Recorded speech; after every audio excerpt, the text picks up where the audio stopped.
próxima conferencista, professora Nádia Mapella Gutniber. Nádia.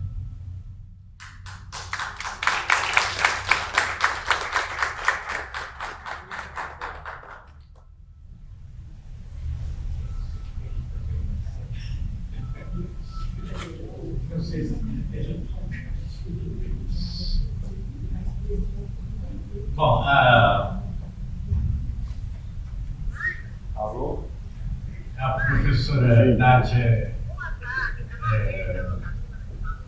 professora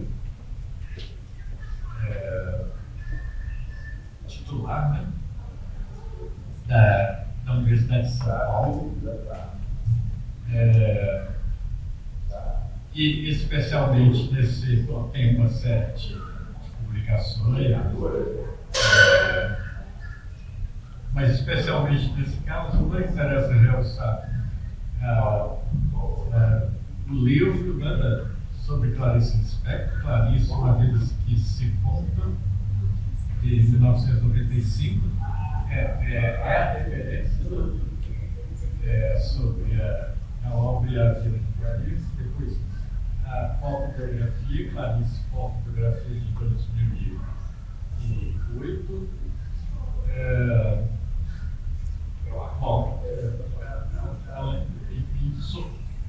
Trabalhando com outros aspectos, né? Aliás, você tem vários outros livros sobre outros trabalhos sobre Clarice, mas também Casais Monteiro, Teoria do Conto, sobre Tarsila do Amaral. Bom,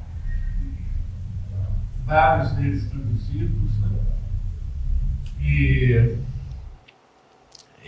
O tema que foi proposto a partir do nosso convite, né, esse tema, Clarice Lispector, literatura e cinema, que eu acho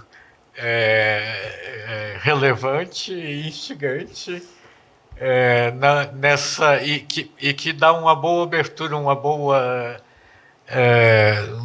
um bom início para a abordagem que nós vamos ter durante esses dias do colóquio. Então, bem-vinda. Aliás, eu queria dizer uma coisa, tá? Essa vinda da Nádia hoje fecha alguma coisa que ficou aberto no início da pandemia. Eu nunca esqueço isso. Um sábado pela manhã era o lançamento do livro da Maria Esther Maciel, né? Uhum. Eu me encontrei com a Nádia na fila dos autógrafos e na semana seguinte ela faria uma conferência aqui. Rogério havia já acertado. E a Nádia me comunicou que não vinha na conferência. Eu ainda estava muito vago, assim, o que era aquilo que estava acontecendo. De que a pandemia oficialmente tinha começado, né? Era mais ou menos dia 15 de março, 15 sei lá, de né? março. 15 de março, né, Rogério? E o Rogério também não acreditava tanto que ia acontecer aquilo, não. Eu vou dizer que nós dois chegamos a pensar que a Nádia estava exagerando. Não. Aí na semana seguinte, na segunda-feira, parou tudo. Foi, e veio aquela coisa inacreditável, né? Então eu acho que hoje nós retomamos, Nádia, aquilo que ficou parado, em suspenso. Né? Em suspenso durante anos. Pré-pandemia. Agora nós continuamos no pós-pandemia, né? Ainda bem, né, que estamos vivos, né? Eu acho que isso... Quando eu estava vindo para cá, sabe, Jacinto? Bom, em primeiro lugar, boa tarde, né? Todos que estão aqui. Eu quero dizer que é uma alegria muito grande eu voltar a Belo Horizonte, onde morei durante muitos anos. Estava lembrando meus tempos da UFMG, também quando a UFMG começou o curso de pós-graduação em nível de doutorado. Estava me lembrando também que dei curso de pós na PUC quando eles começaram o mestrado. E tenho família aqui, tenho filhos, tenho netos aqui, tenho até um canto onde eu fico aqui quando venho. Então, voltar aqui para mim é assim, motivo de muita alegria, sabe? De muita satisfação. e de tristeza também, sabe? Mas eu não quero falar na tristeza hoje. Você deve saber do que eu estou falando, né? Os amigos que a gente perdeu, né, ao longo desses anos todos. Enfim, agradecer o convite, que me veio pela Guiomar, depois veio pelo Jacinto, depois veio pela Inês, né? E então estamos aqui reunidos e eu espero que vocês gostem do que eu preparei para vocês. Eu mantive aquele tema, né, Rogério, que eu faria e não fiz naquela época, quando eu fui muito esperta, viu? De já resolver não participar de nada. Eu fiz um bem para vocês têm que me agradecer. E que era a relação entre literatura e cinema. Então, o que eu parti? Eu parto de alguns filmes que foram feitos sobre Clarice. Esse é, vamos dizer assim, o corpus, né? Do qual selecionei alguns títulos, né? Eu começo dizendo, para esquentar o motor, né? Que a Clarice, a obra da Clarice se estendeu por 37 anos. Né? Ela nasceu em 20, a Sandra mencionou 25, que era a data mesmo, né, em que a gente acreditava, durante muito tempo, porque ela mentia assim, que tinha menos 5 anos. E eu encontrei, quando eu estava fazendo a biografia, várias outras datas, porque o tempo ia avançando e ela ia alterando, né? Então, há uns 3 ou 4 documentos com datas diferentes, né? Mas a data... ela morreu com um dia antes de completar 57, porque ela nasceu dia 10 de dezembro e morreu dia 9. Então, como nasceu em 20, e agora eu consegui depois a certidão original dela, em ucraniano, e que está na fotobiografia. Então, ela morreu com 57 anos menos um dia, né? Ela completaria 57 anos. Né? Então, como o primeiro conto dela, Triunfo, foi de 1940, então a gente tem aí um espaço, e como Perto do Coração Selvagem, ele foi publicado em dezembro de 1944, eu tenho algumas dedicatórias, inclusive do Antônio Cândido, na primeira edição, que, aliás, ele me deu esse livro, que eu guardo como se fosse o meu tesouro, né? Na minha salinha lá de trabalho. Então, ali está de 17, 18 de dezembro. Então, o primeiro texto mesmo que saiu no jornal foi no último dia de dezembro de 44. De lá para cá, a gente tem, então, são 80, né, e 1 anos de crítica literária, né, sobre Clarice. Então, na década de 80, quando eu comecei a dar cursos de pós lá na USP, a gente ainda acompanhava tudo que se escrevia sobre Clarice. Chegavam os textos do exterior, de vários países, a gente lia as teses, tudo. Hoje é impossível você acompanhar, então, né, toda essa produção. Né? Mas o que eu queria ressaltar, como uma primeira introdução, não é que há que considerar, seja qualquer abordagem que a gente faça, sobre diversos pontos de vista, e são vários, desde o existencialismo, né? Depois passando para o estruturalismo nos anos 70, depois para os pós-estruturalistas, os psicanalistas, né? E por aí vai, há que se considerar uma coisa que eu acho extremamente importante, né? A produção da Clarice vista na sua complexidade, né? Porque ela escreve romances e escreve quase que anti-romances. Né? Ela escreve crônicas e anticrônicas. Ela escreve com pitadas de ordem autobiográfica e anti-autobiográfica. Ela escreve ficção e aquilo que ela chama que não é ficção. Ela escreve literatura e antiliteratura. E no campo do jornalismo também, porque ela escreve páginas femininas que reúnem, por exemplo, seções de variedades. Né?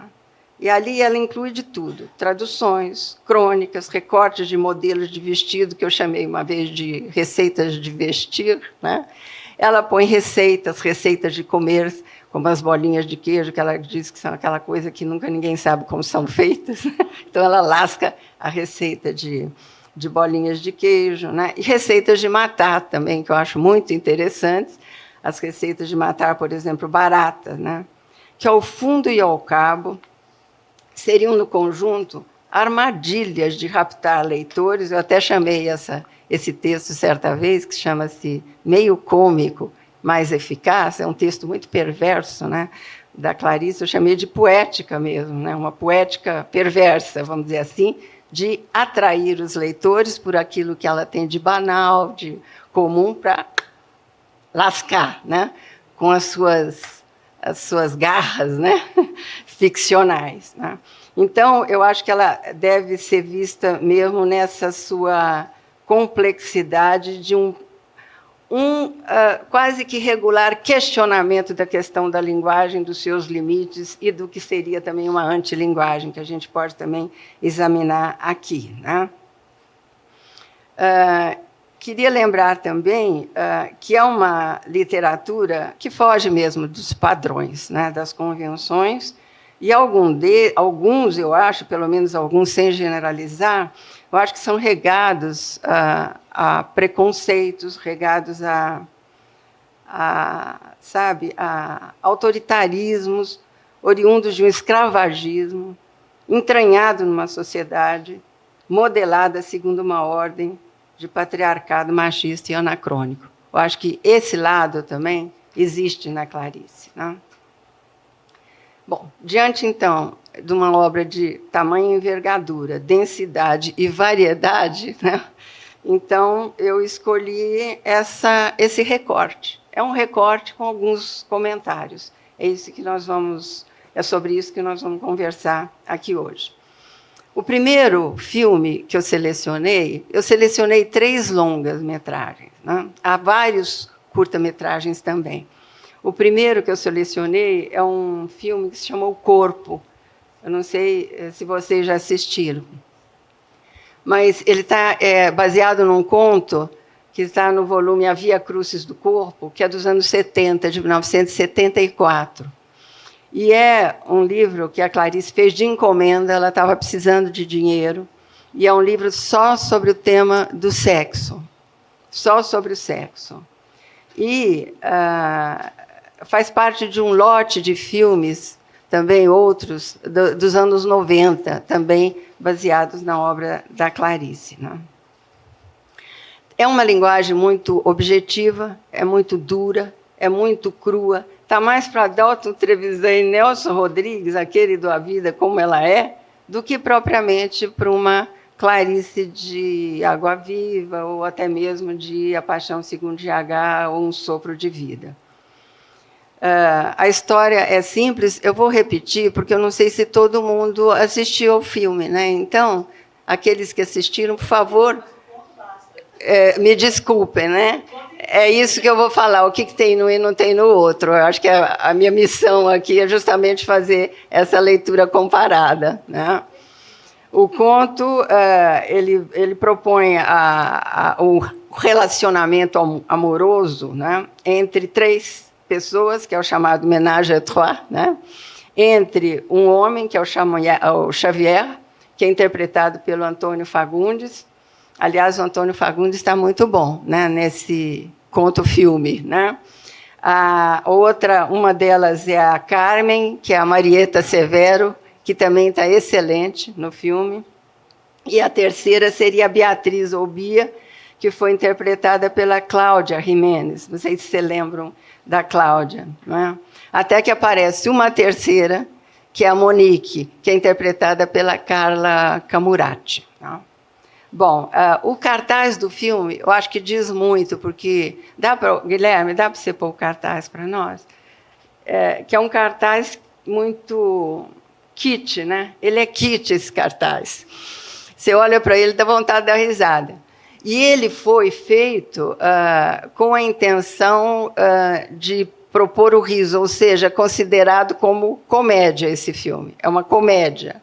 E é um filme comercial. É um filme comercial. Eu vou querer também que você ponha já uma cena do filme, que é logo o começo.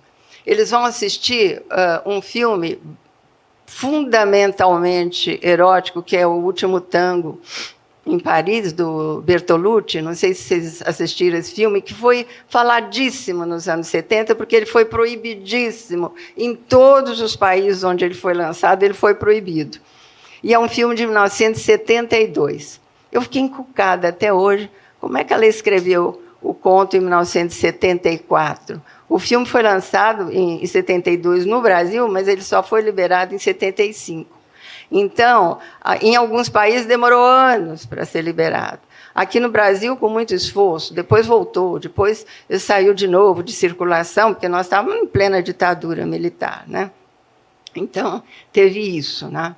Mas o filme começa, portanto, com os três indo para o cinema. E eles vão, então, assistir o filme. Daí, então, o Antônio Fagundes, o vulgo Xavier, ele fica assim, muito entusiasmado depois de assistir o filme, e vão para um restaurante, e ele, então, pede a Bia para dançar com ele. Então, é essa ceninha que eu vou passar, só para vocês sentirem um pouco o clima, porque isso está na internet, está no YouTube, mas é só para a gente começar o assunto aqui do corpo. Então, dá para você pôr, Guilherme?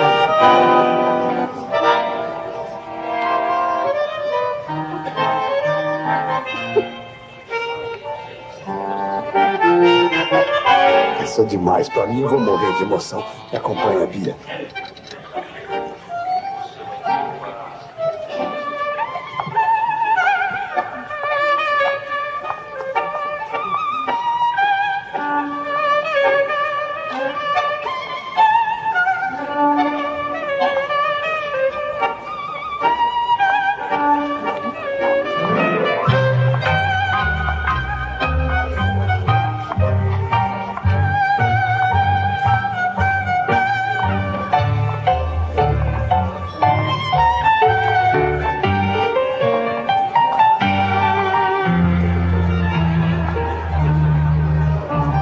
Pode parar, Guilherme. Você chegou no que eu queria, que é o seguinte: dá para perceber uma perfeita integração entre os três. Os três estão felicíssimos, né? E eu gosto muito dos trejeitos da Marieta Severo, né? Que ela está muito bem nesse papel. Então, o que eu queria? A gente tem aí um caso explícito de bigamia, né? E de lesbianismo, porque as duas também têm relação sexual, né? E também um caso de assassinato, porque quando elas descobrem que ele arrumou uma outra, elas resolvem resolver a situação. As duas matam ele. Pronto, acabou. Então, ali foi assim, tira e queda, traiu, morreu, pronto, né? E resolve finalmente. Mas como não, a coisa ainda não acabou. É que a gente também tem um caso de corrupção coletiva, porque o delegado, que, aliás, é muito bom, é o Sérgio Mamberti, o delegado vai até a casa para ver o que aconteceu, porque ele sumiu do emprego, não aparecia, ninguém dava notícia. Ele leva mais 2 pessoas, eu sei que chega ali aquele grupinho, etc., e o delegado, então, toma uma atitude, né, toma uma decisão. Ele diz o seguinte: olha, acho melhor vocês pegarem as malinhas, você e ela, e vocês vão viajar no Uruguai, e agora vem as palavras no conto. Senão vai dar muito barulho, muito papel escrito e muita falação. E aconselho, então, as duas a se mandarem para Montevidéu. E pronto, acaba o filme. Quer dizer, eu acho que esse conto da Clarice é muito diferente, né, do que aquele ao qual a gente está mais acostumado e que é supostamente tido como específico da Clarice Lispector. E o que eu queria também dizer para vocês, né, é que o conto, não sei se é por causa do intuito comercial dele, ou se por um apego, né, a esse lado sexual extremamente erotizado, eu diria até caricaturesco, porque os personagens têm uma caracterização um tanto exagerada e excessiva, né? Eu acho que perde um pouco do que eu acho que é importante no conto e que o filme não traz. E que está logo nas 4 primeiras linhas do narrador, e eu vou ler. Diz o seguinte: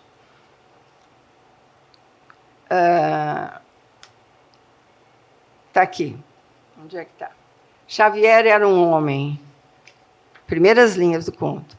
Xavier era um homem truculento e sanguíneo. Muito forte esse homem. Adorava tangos. Foi ver o último tango em Paris e excitou-se terrivelmente. Não compreendeu o filme. Achava que se tratava de filme de sexo. Não descobriu que aquela era a história de um homem desesperado. Então, essa frase da Clarice, que está no início, na minha leitura, não sei como vai ser a leitura de vocês, ela fica vibrando em pedal enquanto eu lia o resto do conto. Quer dizer, existe aquela sombra do desespero por trás daquela volúpia. E é isso que eu acho que o filme não traz. Então, para vocês verem como é que nem todo conto tem aquela adaptação que a gente gostaria que tivesse, né? É essa ressalva que eu faço em relação ao corpo. E agora a gente vai passar para a Hora da Estrela. Eu sei que a Hora da Estrela vocês viram, né? Porque eu acho que é um filme muito mais divulgado. E ele é um filme também de 1985. Ele teve maior divulgação, conquistou prêmios, vários prêmios em Berlim, em Havana, em Cuba, vários em Brasília. Então, a divulgação dele foi bem maior do que esse do O Corpo. E a história, vocês sabem, da lagoana pobre, né, que vive na cidade do Rio de Janeiro, sem ter consciência de sua própria miserabilidade. Eu acho que isso é uma das condições de essa personagem ser tão comovente, né? E que contrasta com a ambição do namorado, que é o olímpico de Jesus, né, que pretende se tornar político famoso. Eu queria lembrar que nesse filme ainda existe a presença da Fernanda Montenegro como a cartomante, que está ótima, a Madame Carlota, responsável por prever e anunciar a Macabeia um futuro feliz ao lado do moço loiro e rico, pouco antes de Macabeia sair à rua e ser atropelada justamente por um Mercedes-Benz dirigido por um lindo moço loiro. Logo ao ser lançado o filme, eu perguntei a Suzana Amaral por que ela fizera a opção de escolher apenas uma das 3 histórias do filme, a de Macabeia. E ela me afirmou que a voz do narrador poderia deixar o filme monótono. Talvez, pode ser que sim, mas pode ser que não, né? De qualquer forma, Macabeia existe no romance em função do Rodrigo, né, MSM, ou seja, como um desdobramento, uma projeção de um estar diante desse objeto de sua invenção, tendo de enfrentar as adversidades de sua própria função de escritor, narrador, ao se defrontar com a realidade da sua ficção. Enfrentar o ato da escrita significa se encontrar diante do seu objeto Macabeia, que traduz os males da pobreza e do sonho impossível de se tornar sujeito de sua própria história, numa sociedade toda regida pelo ter, portanto, toda feita contra ela, que nada tinha. Esse nada ter é muito pungente, né? Tanto no romance quanto no filme. Eu me lembro de um episódio, né, dos dois, em que ela diz que se tivesse ou ganhasse um pote de creme, ela comeria para ter um pouco de gordura no corpo. Eu nunca me esqueci dessa imagem, né? A adaptação da história de Macabeia deixou de lado outras 2 histórias, né, do romance. Uma delas é a história do Rodrigo, SM, personagem que conta a história da Macabeia. E, ao contar essa história, conta a sua própria história de narrador diante da escrita. A outra é a história da autora, Clarice, que se insere sua assinatura entre os 13 títulos do romance, infiltrando-se graficamente na narrativa, presentes subjacentes durante o decorrer das 2 histórias. Mesmo porque, e agora as semelhanças, a gente nunca sabe se pode se valer dessas semelhanças para fazer a leitura do livro, mas que las hay, né? Eu, quando leio, Macabé, eu lembro dos Macabeus e lembro da tradição judaica da Clarice, embora ela nunca tenha dado pelota para essa coisa de cultura judaica. Pelo contrário, até falou mal, né? Que é uma coisa que nunca é citada. Né? E a outra é a história da semelhança entre Macabé, uma lagoana que vem tentar a vida no Rio de Janeiro, mais ou menos como a família da Clarice, que saiu do Nordeste tentando, então, como diz, ficar melhor de vida, né? Na capital carioca. Então, o que eu queria, em final, dizer, né, é que a filmagem de A Hora da Estrela, do romance A Hora da Estrela, não aconteceu. Né? Quer dizer, a narrativa composta pelo entrelaçamento das 3 histórias engendradas, né, em sutil rede de dependências e de espelhamentos, ainda não ganhou as telas do cinema. Então, agora nós passamos para o terceiro filme que eu selecionei, que é A Paixão Segundo GH. Mas não é o que acontece com o filme A Paixão Segundo GH, dirigido pelo cineasta Luiz Fernando Carvalho, com estreia prevista para o início de 2024. Vai haver uma sessão, mas é uma sessão restrita, como parte do Festival de Cinema, agora no dia 25 de outubro, mas não vai ser sala aberta ainda, que vai acontecer só no ano que vem. GH, a protagonista, interpretada pela atriz Maria Fernanda Cândido, conta a história do que lhe aconteceu no dia anterior. São, pois, 2 numa só. A que passa pela experiência de contar a história, num tempo presente, e a que passou pela experiência de viver essa história, no dia de ontem, da narrativa. A pergunta que se faz é a seguinte: como adaptar o que à primeira vista parece ser inadaptável? Todo mundo com quem eu converso que fala do filme, é a primeira pergunta que faz, mas como que vai adaptar esse romance? Né? Porque à primeira vista parece realmente que ele não é adaptável. Adaptável foi o conto. Por quê? Porque ele tinha a licença de, como a gente viu, não considerar aquele aspecto do desespero do personagem.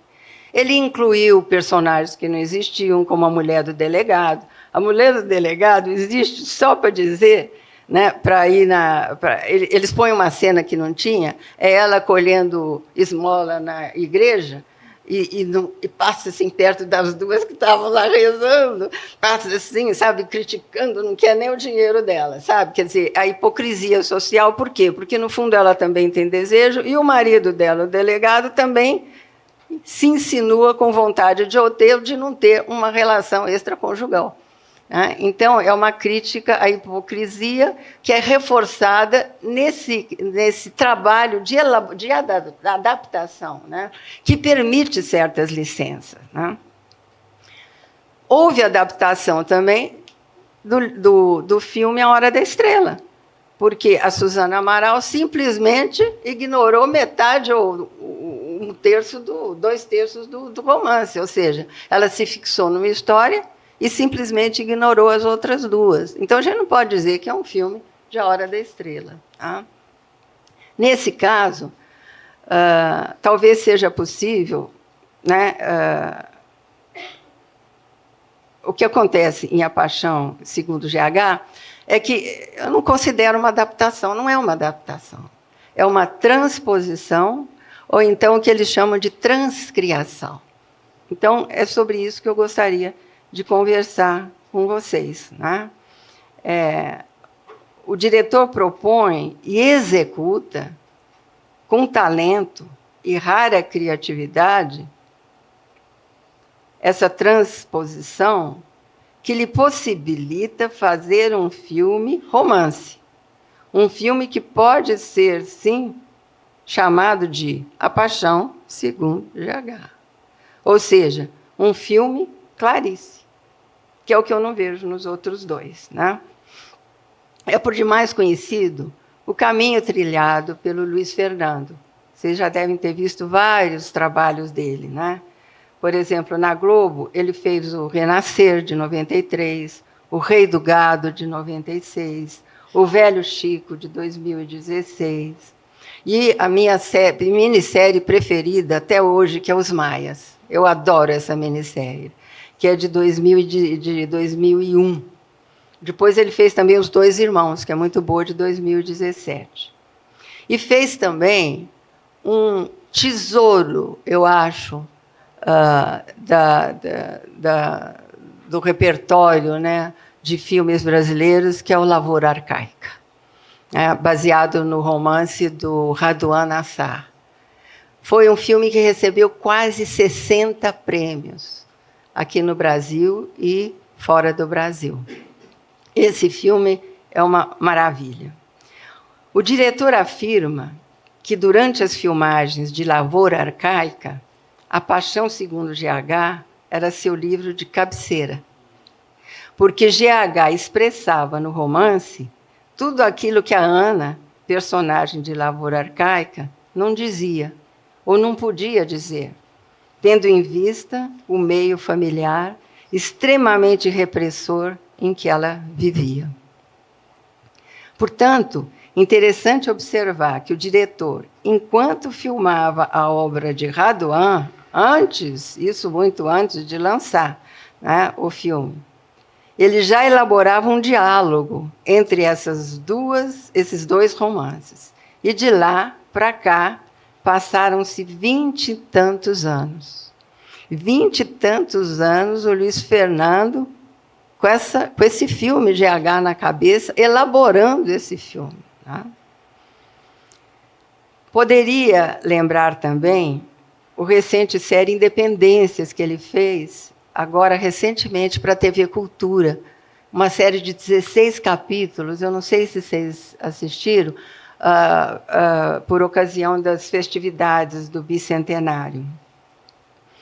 E é uma minissérie, né, e que também muito interessante do ponto de vista não convencional. Essa é a marca do Luiz Fernando, né, de tal modo que essa série se destaca pelo seu barroquismo exuberante, aliado à marca da contundência crítica e política. Eu acho que existe isso no YouTube ou no site da TV Cultura. Ao dirigir o filme de Clarice, Luiz Fernando enfrentou esse difícil e encantador caminho. Como perseguir o fluxo de um processo de mergulho no labirinto da busca do que a escritora registrava como sendo a coisa. Eis a questão. Eu acho que ele faz aquilo que a Susana Amaral não teve coragem de enfrentar, é a voz em off. Né? A voz de uma personagem só, durante o filme todo, ela falando, né? Quase que lendo um livro. Né? A proposta é de levar o espectador para esse mundo de encanto e de perigos da via crucis da condição humana. É um jeito de ler GH, há vários outros. Né? Painel de riscos, ameaças, obsessões, proibições, enfim, de toda sorte de experimentações que essa narrativa propõe e sugere, mas mostrando-se fiel ao que alimenta a arte literária de Clarice Lispector. Aí é que está a diferença, né? A grande diferença. É um filme de arte. Né? Infelizmente, eu não posso exibir aqui fotogramas, né, ou sequências de filme, porque não houve o lançamento oficial aqui no Brasil. Mas eu gostaria de expor a vocês comentários sobre passagens desse filme e razões pelas quais ele me impactou. Tal como o romance, mas por uma outra linguagem, já que há recursos de tradução, no meu entender, que se ressaltam pela capacidade de seu poder de fidelidade ao romance. Fidelidade criativa, lógico. Está com outra linguagem que ele tem que criar. A primeira reação forte que eu tive diante do filme, depois eu posso falar um pouco sobre o trabalho de preparação da equipe, né, que eu acompanhei durante algum tempo. A primeira reação forte que eu tive diante do filme foi logo na apresentação.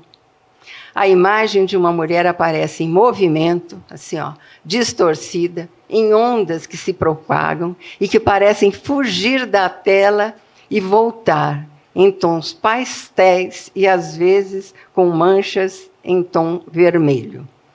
Ali tem uma coisa que é o seguinte, o vermelho é o de dentro da veste da personagem. Ela está com uma espécie de vestido dentro e por fora é peignoir que chama, robe de chambre, não sei, que é branco. Então você vê o branco e já vê as manchas vermelhas, que ao longo do filme o vermelho vai aparecendo e vai ganhando força, protagonismo, vamos dizer assim, nessa paleta de cores do filme, né? É quando a coisa pega fogo no deserto, dentro do quarto de empregada, né? Essa imagem envolve o espectador, que tem uma trilha também de música atonal, tinha que ser o Gustav Mahler, né? Que é o que a Clarice apreciava muito, né? Mas essa imagem envolve o espectador no clima de procura, mas o que fica é quem é essa mulher, logo de cara, cuja imagem fixa e definida se nos escapa. Talvez seja essa a primeira imagem, a primeira semente de uma sensação simultânea de desconforto, o tal do desconforto. Um desconforto encantado, que haverá de se tornar quase insuportável ao longo do romance e do filme. Tal como o romance, o filme nos traz uma série de reações de perplexidade. É assim que eu vejo o romance. É como se ela desse um soco no estômago, você nem se refez desse, e lá vem outro, e lá vem outro, e assim pelos 33 episódios, né? Às vezes de tirar o fôlego. Diante, portanto, dessa imagem, temos a recepção do que há de se comprovar ao longo da narrativa. A desmontagem. Do quê? De tudo. Da personagem, GH, do seu próprio corpo, da sua identidade pessoal, em contraposição àquela outra, que há vários nomes, segundo o modo como se lê. Eu gosto muito do devir, do termo do devir, né, do Gilles Deleuze, né, que, quando ele lê Alice no País das Maravilhas. É como se saltasse no oco, né, da árvore, se desfrontasse através do espelho com uma outra coisa. Tá? Desmontagem de padrões, de sistemas, da própria convenção da expressão e da própria narrativa.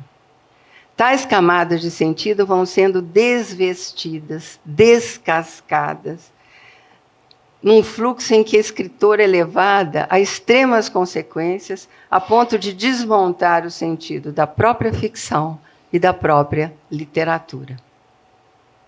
A cena da atriz sentada à mesa da cozinha, assim, ó, moldando lentamente bolinhas de pão, abre-nos o campo para o passar do tempo e para a intimidade das rememorações.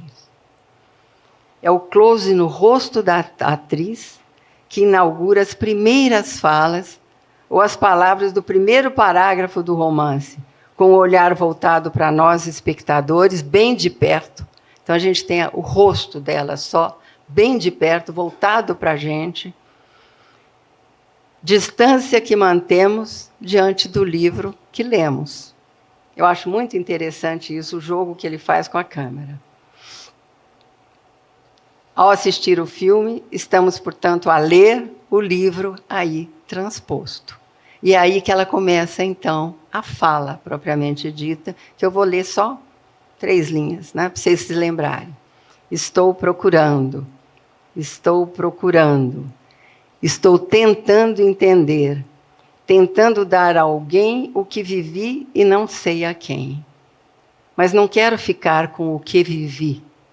Não sei o que fazer do que vivi. Tenho medo dessa desorganização profunda. Ela nos oferece a nós, leitores, o que ela viveu. E a história da desorganização profunda. Na busca do quê? Eis o que o romance e o filme nos contam. Além desse primeiro momento de apresentação do filme, segundo essas primeiras cenas, né, das bolinhas, do pão, etc., há uma outra cena, eu vou passar por cima dela, que é a cena da sala. A sala é a do bem-estar social, da mulher que é escultora, que não tem problema de dinheiro, que vive num apartamento de cobertura. Então, aí, o que vale é a pertinência do decor desse apartamento, dos anos 60, que está lindíssimo. Mas, enquanto se passa a cena dela, com várias toaletes, dando várias festas, etc., o que fica é aquela sensação de que existe alguma coisa que está à beira de, ou seja, ela já pressente o que pode acontecer ali a pouco, né? Então, por pequenos detalhes, de olhares, de gestos, né? Isso do diretor, né? Diga-se, a gente já então entende aquilo que a Clarice, a certa altura, né? A Clarice chamou de estado de periclitância. Parece que está tudo bem, mas não está, né? Então, a gente já percebe isso nessa cena da sala. Depois, o filme tem um percurso que é dela da sala para o quarto de empregada. Ela resolve limpar o quarto de empregada porque ela achava que era o mais sujo, e aí se constata que esse quarto de empregada era o mais limpo. Dá-se, então, a reversão da ação. E aí, há, então, duas cenas que eu queria comentar com vocês, tá? Eu vou descrever mais ou menos, porque senão eu dou spoiler, né? E eu não posso fazer spoiler do filme aqui, não dá, né? Então, o que eu queria é o seguinte, é que quando entra no quarto, ela logo vê um mural. E o que é esse mural? É um desenho na parede de contorno de um homem, uma mulher e um cão. Então, é aí então que a GH percebe o perigo que ela corria. Porque a empregada doméstica desenhou ali o que ela acha que era ela, o oco vazio. Pronto. Como diz lá em Amor, né? O mal estava feito. E a cena do filme, essa eu vou contar, o Luiz Fernando que me perdoe, é uma solução que eu acho que o cineasta encontrou, que eu achei formidável.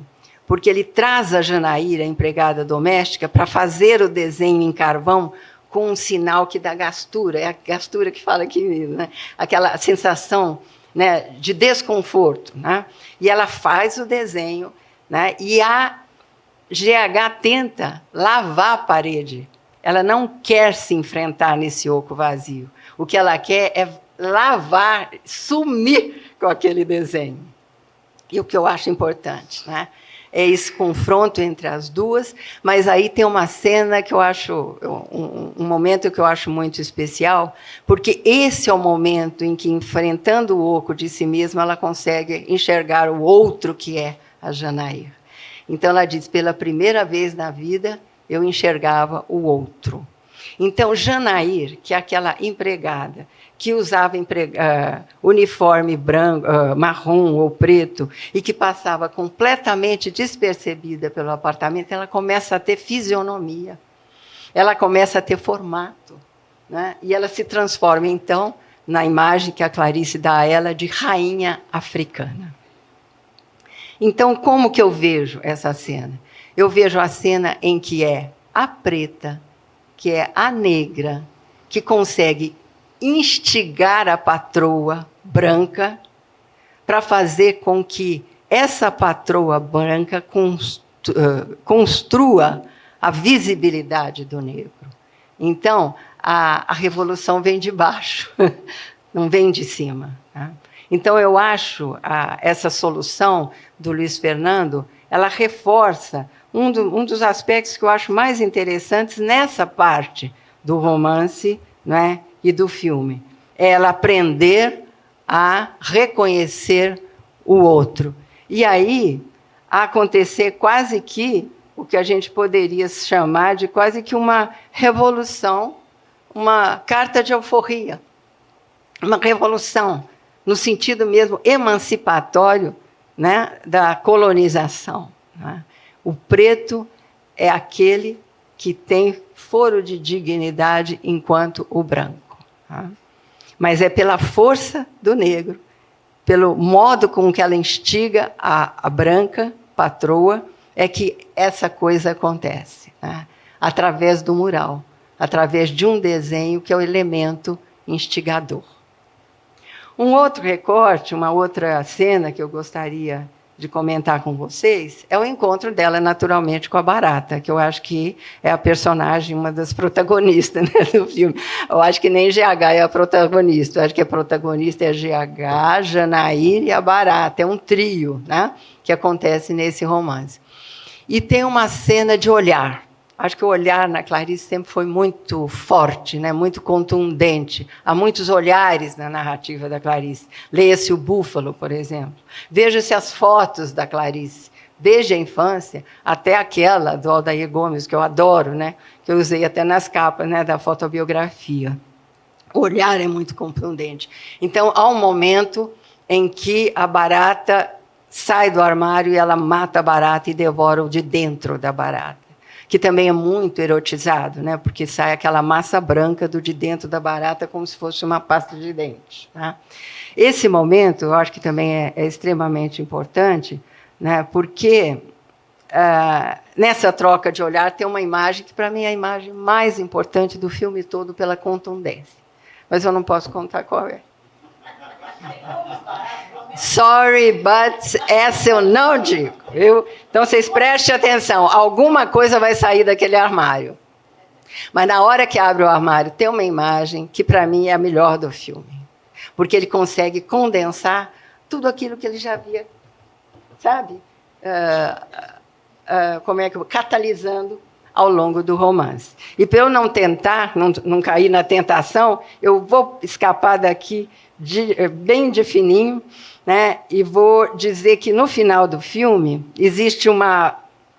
aparece também uma personagem no final do filme, eu não vou contar quem é, vocês vão descobrir, mas que é quando a semelhança entre as duas se consolida.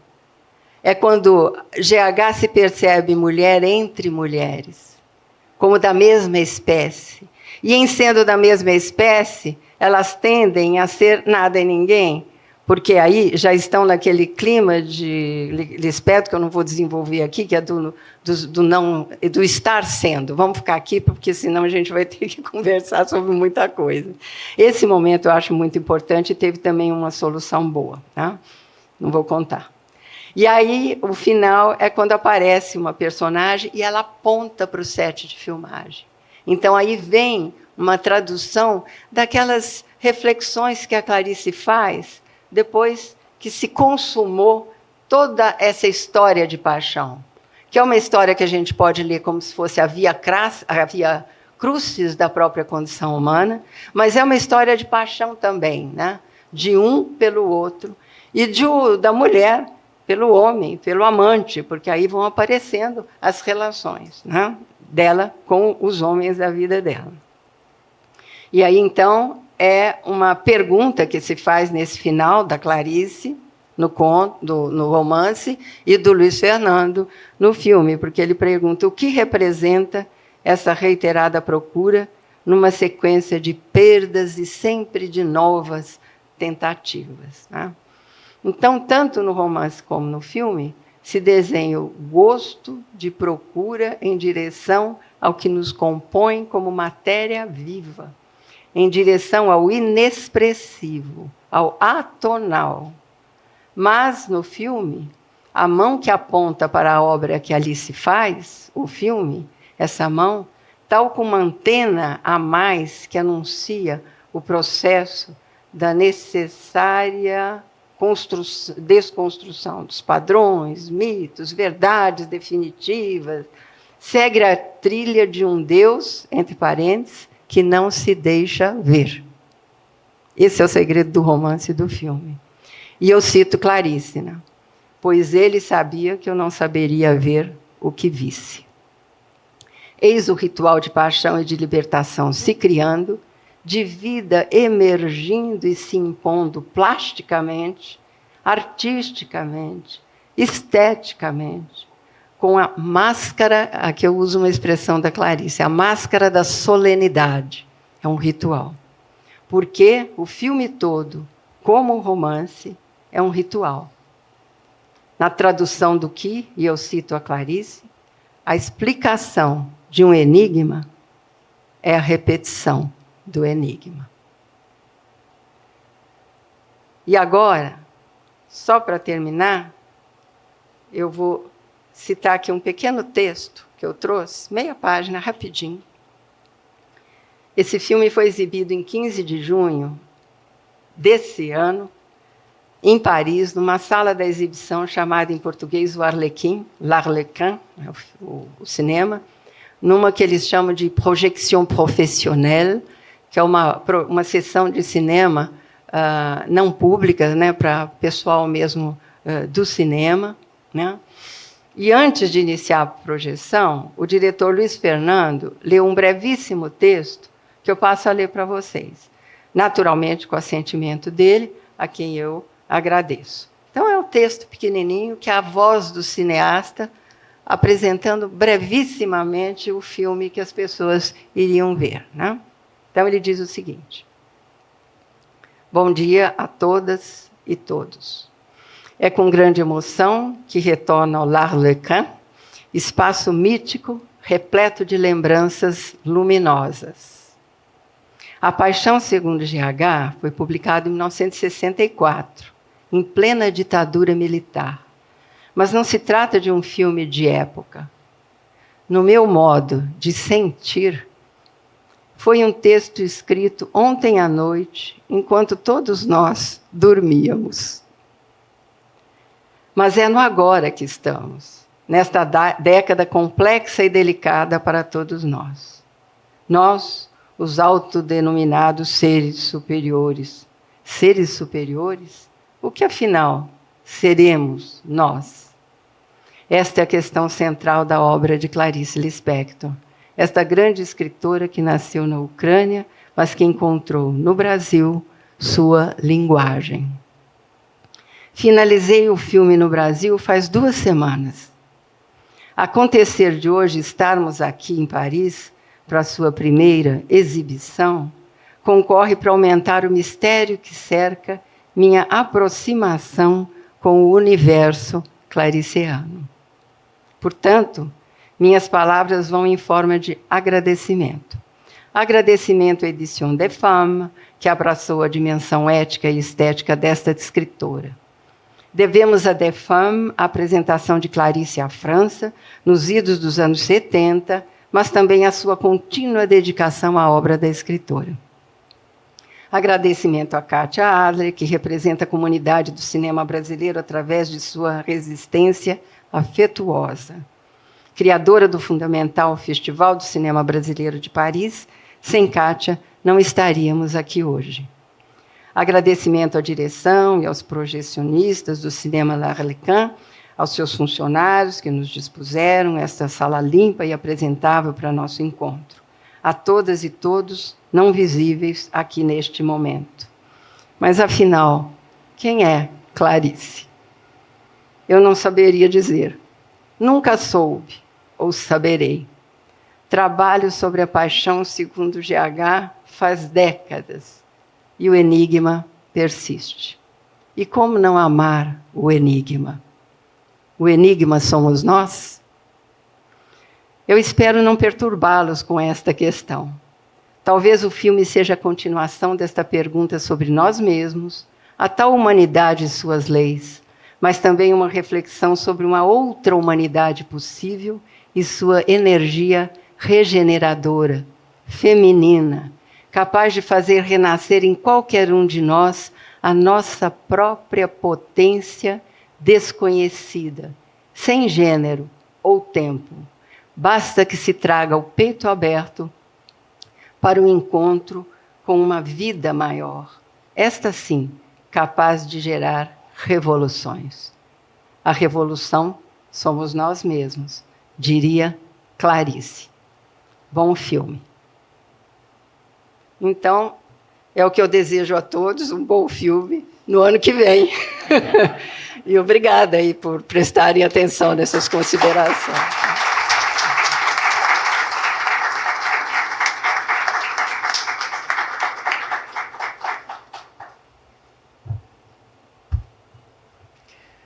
Com a palavra, já que é bom filme, a plateia agora. Agora a plateia. Quem quiser comentar, perguntar, esteja à vontade.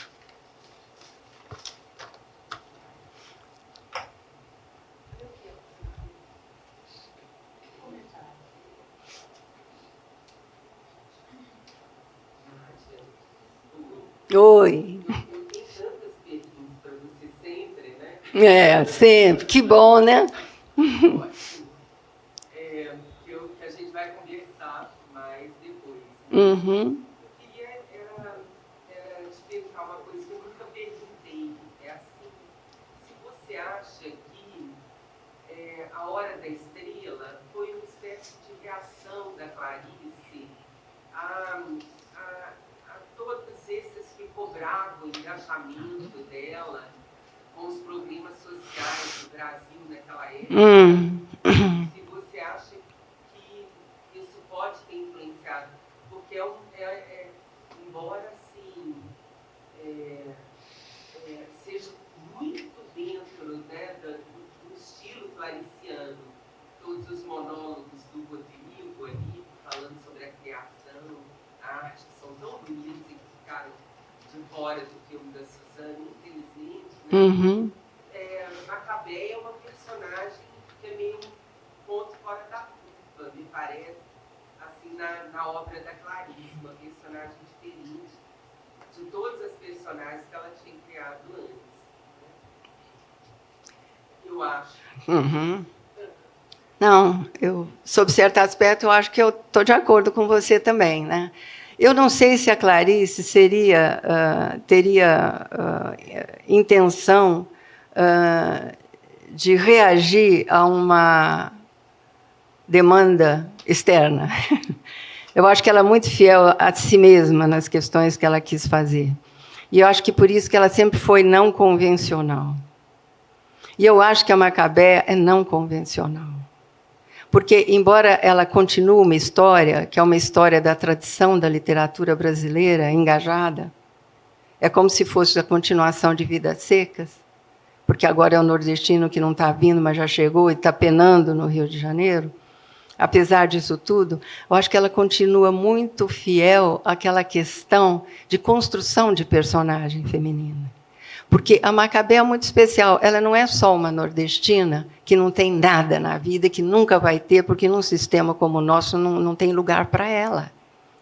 Não tem lugar. Agora, o não ter lugar também tem outro sentido, porque ela comove também, porque ela não tem, ela é o que a gente chamaria, né, de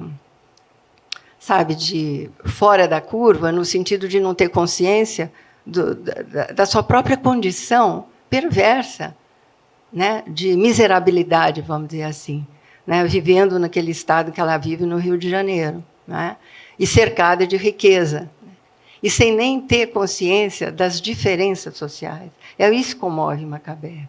Por outro lado, justamente por isso, ela encarna aquilo que eu vejo muito no Cão Ulisses, da Clarice.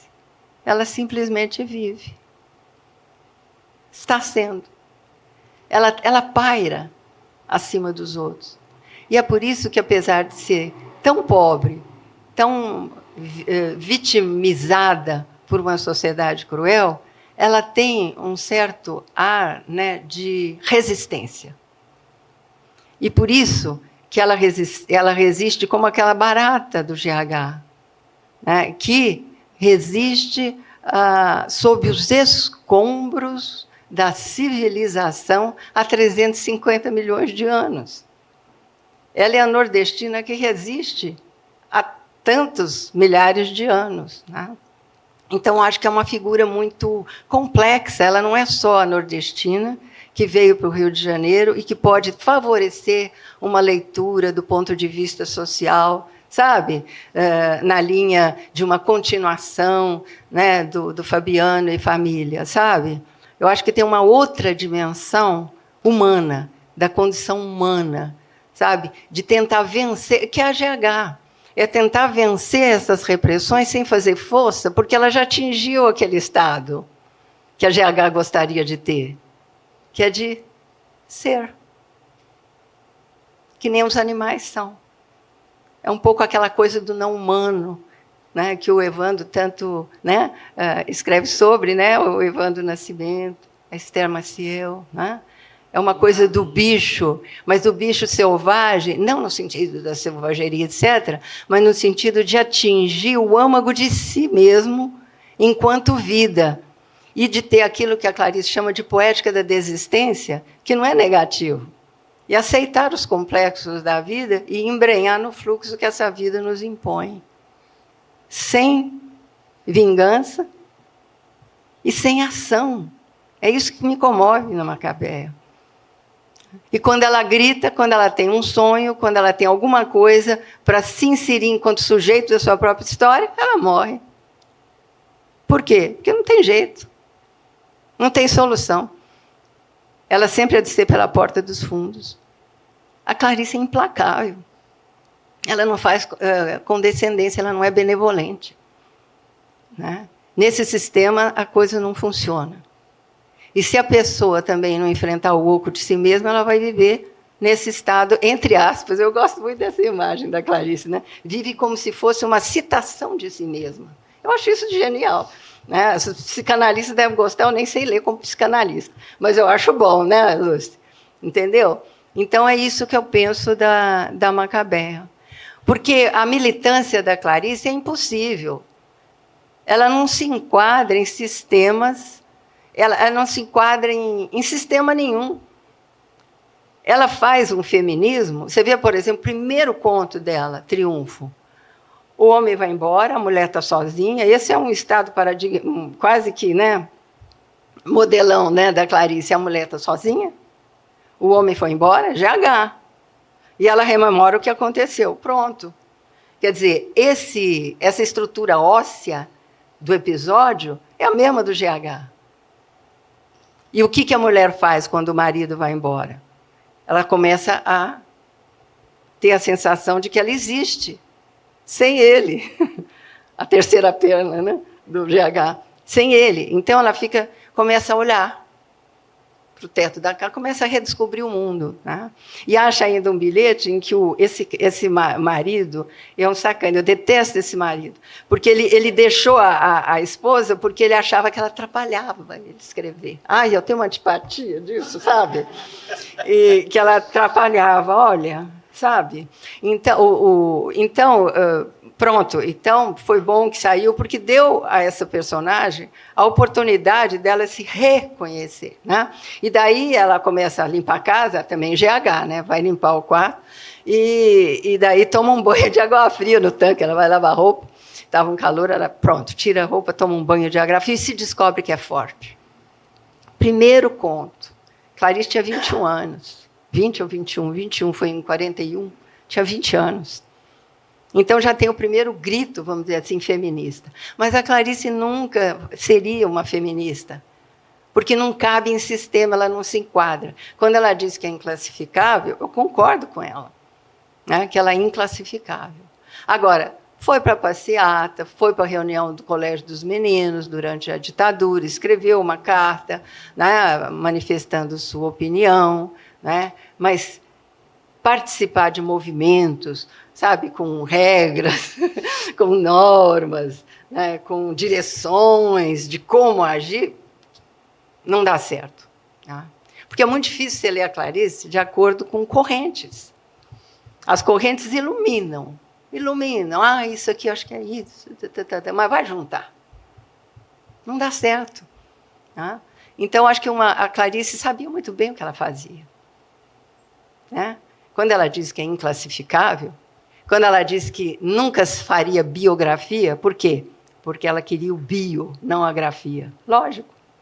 Ela quer viver o sopro de vida. Sopro de vida não tem grafia, é o silêncio. É o máximo que ela podia almejar, vamos dizer assim. Né? É isso que ela quer. É veia no pulso, é sopro de vida, é bio sem grafia. Por isso que a arte e a literatura dançam. Porque ela faz literatura para se livrar dela. Então, é isso que eu acho em relação a essa... Não sei se eu respondi, viu, Guilherme?